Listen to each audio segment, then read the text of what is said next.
बिस्मिल्लाहिर्रहमानिर्रहीम। अस्सलाम वालेकुम। आप देख रहे हैं प्रोग्राम न्यूज़ वॉच और मैं हूं जावेद इकबाल। इस प्रोग्राम में हम बात करते हैं दिन भर के अहम वाक़यात और दिन भर की अहम खबरों पर तज्ज़ियात शामिल करते हैं। पाकिस्तान और भारत के दरमियान तिजारती सतह पर अहम तरीन मुज़ाकरात जारी हैं। ये पाकिस्तान और भारत के दरमियान तिजारत के हवाले से 5वां दौर है और आज उसका पहला दौर मुकम्मल हो गया है। और पहले दौर के अख्तिताम पर दोनों तरफ से ये कहा गया है, पाकिस्तान की तरफ से भी और भारत की तरफ से भी, कि इंतहाई खुशगवार माहौल में ये मुज़ाकरात हुए।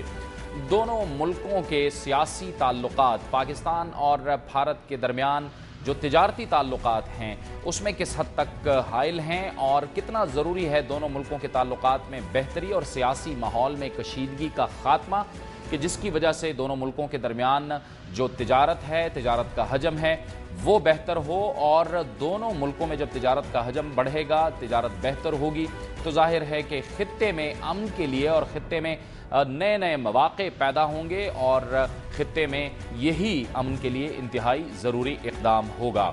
इन तमाम मामलात पर बात करने के लिए हमें ज्वाइन किया है टेलीफोन लाइन पर पाकिस्तान के साबिक़ वफाकी सेक्रेटरी तिजारत जनाब तस्नीम नूरानी ने। बहुत बहुत शुक्रिया नूरानी साहब, आपने हमें ज्वाइन किया। सबसे पहले तो अगर हम आपसे एक बिल्कुल उमूमी बात पूछें नूरानी साहब, के पाकिस्तान और भारत के दरमियान अगर तिजारती ताल्लुकात बेहतर होते हैं और ये तिजारत बढ़ती है, तो आप क्या समझते हैं कि इससे खित्ते के लिए ज़ाहिर है नए मौक़े पैदा होंगे और खित्ते के अमन के लिए कितनी अहम पेशरफ्त होगी ये? देखिए, अगर तिजारती ताल्लुकात बढ़ते हैं तो अमन के लिए इस तरह बेहतर होगा कि जो लोग जिनकी रोजी फिर इंडिया से ट्रेड करने से इन्वॉल्व होगी, यहाँ पर जो है वो एक लॉबी लोकली बन जाएगी और उनकी तरफ भी और हमारी तरफ भी। और वो लॉबी जो है वो फिर यानी पॉलिटिकल हालात को बदतर होने से बचाने के लिए एक अहम किरदार प्ले कर सकती है। यानी सियासी तौर पे तो इसमें ज़ाहिर है फायदा होता है कि दोनों पे अगर इंटरडिपेंडेंस रहेगी एक दूसरे की इकोनॉमिकली, जिसमें कि मुनाफा होगा, तो उसमें ज़ाहिर है कि वो लॉबी जो है वो बड़ी अहम बन जाती है डिसीजन मेकिंग में। और जो हमारी जो खतरा रहता है जंग का या खतरा रहता है हमारे टेंशन का, उसमें वो लॉबी जो है वो इफेक्टिव रोल प्ले कर सकती है अगर ये दोनों तरफ से बड़ी लॉबी बन जाएगी। ठीक है। अच्छा नूरानी साहब, इसमें दोनों मुल्कों के अंदर जो है वो फ्री ट्रेड की बात हो रही है। ये जो फ्री ट्रेड है ये है क्या, और क्या फ्री ट्रेड से ये जो खदशात हैं कि पाकिस्तानी इंडस्ट्री को नुकसान हो सकता है, क्या ये खदशात दुरुस्त हैं या फिर ये खदशात गलत हैं? देखिए, फ्री ट्रेड, अगर तो ये फ्री ट्रेड एग्रीमेंट की बात कर रहे हैं तो वो तो उन्हीं लाइंस पे हैं जिस तरह पाकिस्तान ने चाइना से किया हुआ है, मलेशिया से किया हुआ है, श्रीलंका से किया हुआ है। ये एक बायलैटरल अरेंजमेंट होता है, क्योंकि एक तो अरेंजमेंट है वो WTO के तहत और सार्क के तहत एक मल्टीलैटरल, यानी बहुत सारे ममालिक आपस में फैसला कर लेते हैं कि इन उसूलों पे हम तिजारत करेंगे। उसके अलावा फिर बायलैटरल दो ममालिक आपस में एक डायरेक्टली भी राब्ता कर सकते हैं और ये कह सकते हैं कि भाई हम ये फैसिलिटीज आपको देंगे, और वो कह सकता है कि हम ये कंसेशंस आपको देंगे। अगर ये उस चीज की बात हो रही है फ्री ट्रेड की, तो वो तो एक फ्री ट्रेड एग्रीमेंट की बात हो रही है होगी, जिसपे कि जरूरी इस वास्ते होता है कि WTO के तहत एक मुल्क जो है इस एग्रीमेंट की गैर मौजूदगी में किसी दूसरे मुल्क को खास मराहत नहीं दे सकता जो कि सारी दुनिया को ना दे। मसला हमारा पाकिस्तान इंडिया के साथ यही है कि जब हम कहते हैं कि जनाब आपने हमारे टेक्सटाइल्स पे बड़े कस्टम ड्यूटी लगाई हुई है, हमारी एग्रीकल्चर प्रोडक्ट जो है वो नहीं जा सकते क्योंकि आपने उस 90% उस पर ड्यूटी लगाई हुई है और सर्टिफिकेशंस बहुत सी रखी हुई हैं, तो वो ये जवाब देते हैं कि जनाब ये सिर्फ हम आपके लिए नहीं किया, ये तो दुनिया के लिए हमने किया हुआ, तो हम आपके साथ तो खास हमारा गुस्सा नहीं है। मगर उन्होंने अनफॉर्चुनेटली वही चीजें पे ड्यूटी भी ज्यादा लगाई हुई है, उन्हीं चीजों पे इन्होंने नॉन टैरिफ बैरियर्स भी ज्यादा इस्तेमाल होते हैं जो कि हम एडवांटेज से इनको एक्सपोर्ट कर सकते हैं। और अब इस नेगोशिएशंस में मैं समझता हूँ अहम चीज यही होगी क्योंकि उनकी तो एक ख्वाहिश है वो MFN स्टेटस जो है मोस्ट फेवर्ड नेशन स्टेटस लेने की, जो हमने नहीं दिया हुआ उनको। और हमारी ख्वाहिश ये होगी कि इसमें फायदा हमें ये हो कि हमारे जो प्रोडक्ट्स हैं जो कि हम एक्सपोर्ट कर सकते हैं, जो कि काफी हैं, जो कि इस वक्त इंडिया वाले जो हैं वो उनको डिस्करेज करते हैं और अपनी इंडस्ट्री को प्रोटेक्ट करते हैं, वो आइटम्स जाएं और हमें भी फायदा हो और उनको भी फायदा हो। तो अच्छा, इसमें सूरत अब हाल है। नूरानी साहब जो एक अहम बात है वो ये है कि पाकिस्तान और भारत का जो हजम है वो $2 अरब है, और तकरीबन इतना ही कहते हैं कि जो इलीगल बिजनेस है या गैर कानूनी जो हजम है वो भी इतना है। अब उसको किस तरह से लीगल शक्ल दी जा सकती है?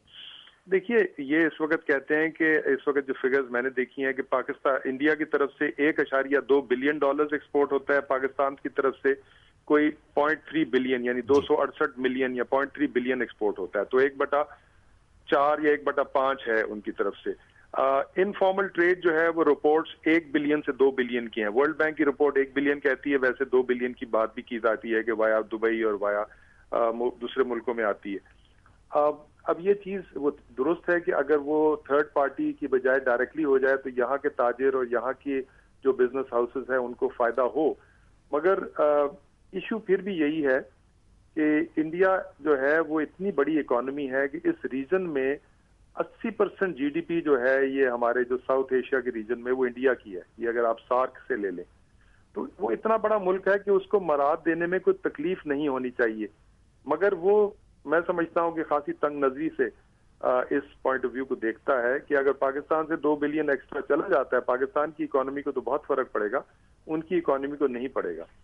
तो इस वजह से ये कामयाब तभी होंगी अगर इंडिया थोड़ी सी फराख दिली का मुजाहरा करे और पाकिस्तान की जो एक्सपोर्टेबल कमोडिटीज हैं उनको फैसिलिटेट करे।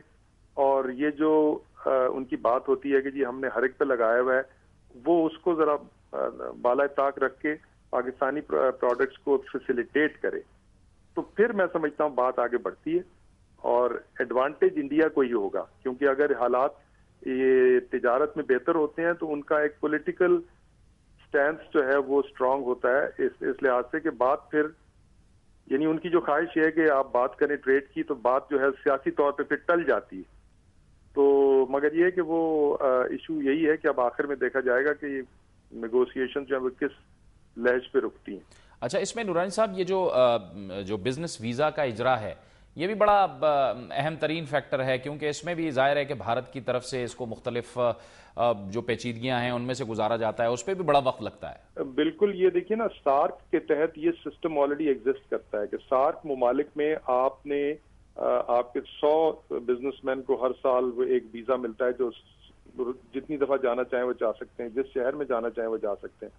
इसी तरह बायलैटरली इंडिया पाकिस्तान में भी तादाद फिक्स हो सकती है बिजनेसमैन की, और चेंबर ऑफ कॉमर्स की रिकमेंडेशन पे वीजे दिए जा सकते हैं जिसमें कि कोई शहर की ममानियत ना हो, कोई नंबर ऑफ विजिट्स की ममानियत ना हो। तो कम से कम जो एक्सपोर्ट करना चाह रही हैं पार्टीज 300-400-500, उनके पास ये फैसिलिटी हो तो बहुत फैसिलिटेट हो सकता है तिजारत दोनों साइड पे। मैं उम्मीद करता हूं कि इस पे भी अगर इनकी प्रोग्रेस कर लेते हैं तो एक बहुत अच्छी अचीवमेंट होगी तिजारत की प्रोग्रेस के लिए। बहुत बहुत शुक्रिया तस्नीम नूरानी, साबिक सेक्रेटरी तिजारत, हमसे गुफ्तगू कर रहे थे और पाकिस्तान और भारत के दरमियान जो 2 रोज़ा तिजारती मुज़ाकरात हो रहे हैं उस पर अपनी राय का इजहार कर रहे थे। वक्त हुआ चाहता है एक ब्रेक का, और ब्रेक के बाद हमारे इस प्रोग्राम का सिलसिला जारी है।